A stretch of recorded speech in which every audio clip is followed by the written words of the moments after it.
Pada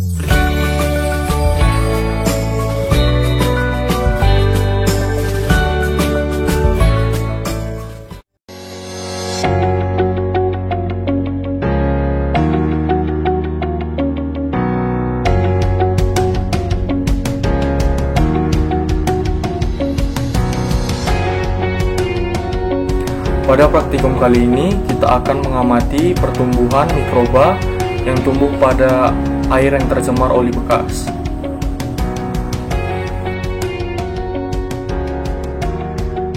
Pengertian bioremediasi.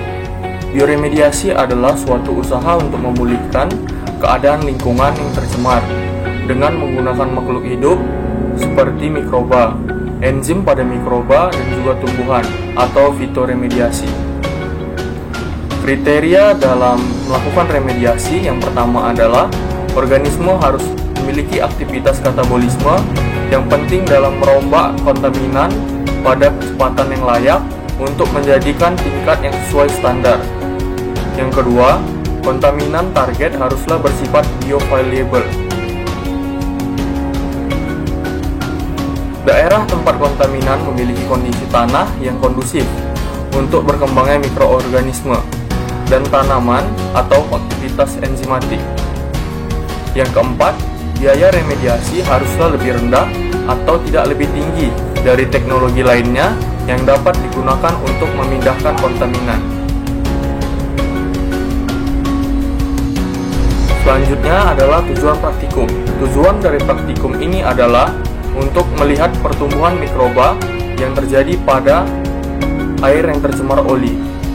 Alat dan bahan. Alat yang digunakan pada praktikum kali ini, yang pertama adalah 3 buah botol air mineral, yang kedua sendok makan, yang ketiga adalah blender untuk menghaluskan kentang dan tomat. Selanjutnya bahan. Bahan yang digunakan adalah yang pertama oli bekas, yang kedua air 300 ml, yang ketiga 1 sendok makan gula merah, yang keempat kentang, yang kelima tomat.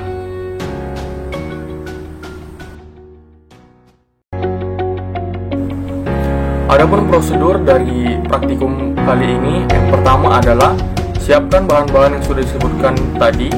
Yang kedua adalah blender tomat dan kentang, dan masukkan gula aren 1 sendok makan, tambahkan air 300 ml. Air berguna sebagai biokatalisator perombak oli. Yang ketiga, biokatalisator yang nomor 2 dimasukkan ke dalam 3 botol masing-masing 100 ml dan diaduk hingga rata.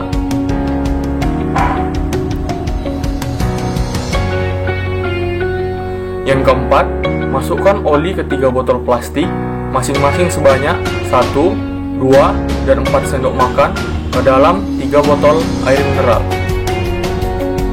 Yang kelima, difoto untuk dokumentasi awal dan diletakkan di tempat gelap selama seminggu.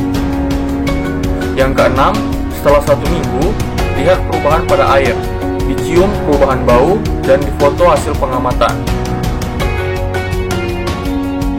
Selanjutnya adalah hasil dan pembahasan. Dari praktikum kali ini didapati bahwa pada hari yang pertama dilihat bahwa botol 1, 2, dan 3 masih dalam keadaan yang sama, di mana ketiga botol tersebut di dalamnya terlihat seperti ada 3 tingkatan. Tingkatan yang pertama berisi oli, tingkatan yang kedua berisi air, dan tingkatan yang ketiga berisi endapan kentang dan tomat. Dan bau dari ketiga botol ini masih sama, yaitu bau oli. Pada hari yang kedua masih belum terdapat perubahan berarti pada ketiga botol tersebut. Tiga botol tersebut masih berbau oli bekas. Namun campuran air dan kentang sudah mulai menyatu.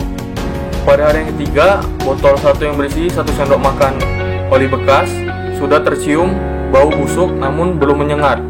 Sedangkan pada botol 2 dan 3 belum terdapat bau busuk, hanya terdapat bau oli. Pada hari yang keempat, botol 1 semakin berbau busuk dan botol 2 mulai berbau busuk, namun botol 3 belum menunjukkan bau busuk dan masih bau menyengat oli. Pada hari yang kelima, botol 1 dan botol 2 semakin berbau busuk, sedangkan botol 3 mulai tercium bau busuk, namun masih terasa jelas bau oli bekas. Pada hari yang ke-6, semua botol sudah berbau busuk.